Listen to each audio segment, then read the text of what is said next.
Hello everyone, welcome to the channel let's learn literature. आज हम बात करेंगे पीबी शैली का एक और इम्पोर्टेंट वर्क है जो क्रिटिसिज्म का वर्क माना जाता है, लिटरेरी क्रिटिसिज्म का। एक तरह से उन्होंने डिफेंस लिखा है पोइट्री के लिए, और हम कह सकते हैं कि शैली as a critic.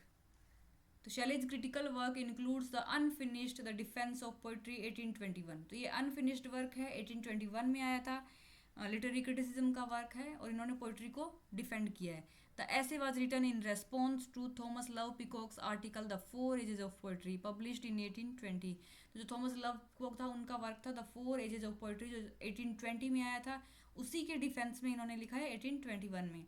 In the lines of Aristotle, Shelley believed that the poetry is vehicle to reach the ideal word and poet imitates the form of the ideal things. तो जो पोइट होते हैं वो एक तरह से जो रियल और आइडियल थिंग्स होती हैं उसी को इमिटेट करते हैं। He also argued that all form of art and science depend on nature, but poetry improve nature and create better than it. तो वो क्या बोलते हैं कि पोइट्री है वो इम्प्रूव करती है उनको और बेटर वे में प्रेजेंट करती है। Reason and imagination are two faculties of the mind. Reason breaks the things into parts and analyzes them. Thus, the reason is the principle of analysis. Imagination, on the other hand, synthesizes the components. It has soothing power to pacify the mind. तो reason और imagination, reason एक तरह से break करती है, उनको parts में अलग अलग करती है और फिर उनको एनालाइज करती है। लेकिन जो पोइट्री है वो उनको एक तरह से सिंथेसाइज करती है, जो कंपोनेंट्स, जो अलग अलग कंपोनेंट्स हैं उनको सिंथेसाइज करती है। It has soothing power to pacify the mind.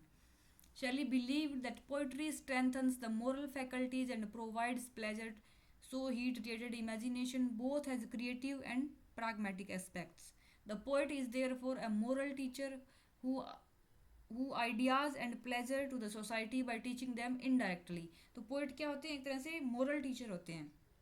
Nature है या जो कुछ भी एग्जिस्ट कर रहा है यूनिवर्स में, वो उनको एक अच्छे तरीके से टीच करते हैं indirectly. He is a prophet and a legislator who creates rules for society with the help of poetry. The Defense of Poetry was published posthumously in 1814 by Mary Shelley.